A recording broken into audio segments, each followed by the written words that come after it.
যারা গোপালগঞ্জের শেখ ফ্যামিলির দ্বারা নির্যাতিত হয়েছেন, নিপীড়িত হয়েছেন, গুমের শিকার হয়েছেন, আজকে আমরা আপনাদের দরজায় উপস্থিত হয়েছি।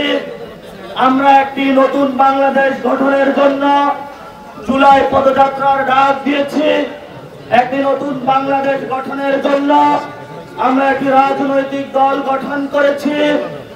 আমরা শেখের বেটি শেখ মুজিব ফ্যামিলির নামে বাংলাদেশে যে পরিবারতান্ত্রিক রাজনীতি হয়েছে, এই পরিবারতান্ত্রিক রাজনীতি থেকে বের হয়ে বাংলাদেশকে সত্যিকার অর্থে ভালোবেসে নতুন একটি বাংলাদেশ গঠনের অভিপ্রায়ে বাংলাদেশমুখী রাজনীতি করতে চাচ্ছি।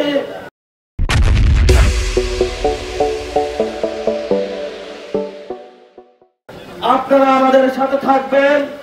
নির্যাতিত যারা হয়েছেন, নিপীড়িত যারা হয়েছেন, আমরা আপনাদের ইনশাআল্লাহ ভবিষ্যতে সাথে থাকার চেষ্টা করব।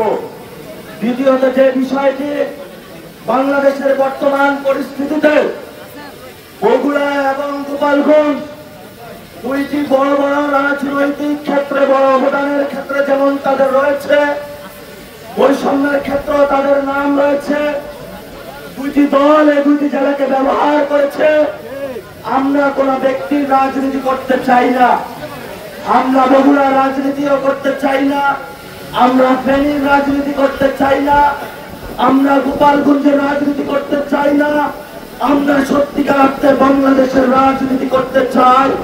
এই জন্য বগুড়াবাসী, ফেনীবাসী, গোপালগঞ্জবাসী থেকে শুরু করে বাংলাদেশের লড়াইয়ে সকলকে আবেদন জানাচ্ছি, আপনারা এনসিপির ছায়াতলে আবদ্ধ হন, ভবিষ্যৎ বাংলাদেশের লড়াইয়ের সাথে থাকুন।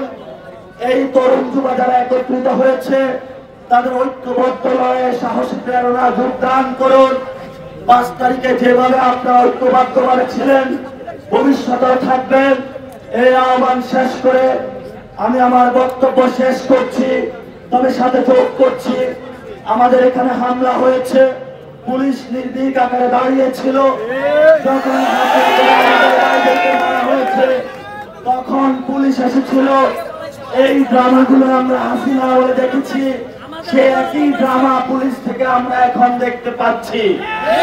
আমরা ভবিষ্যৎ বাংলাদেশে পুলিশের এই ধরনের ড্রামা দেখতে চাই না। আপনারা যারা এখানে নির্যাতিত হয়েছেন, আমরা আপনাদের পাশে আছি। শত বাধা সত্ত্বেও আমরা উপস্থিত হয়েছি।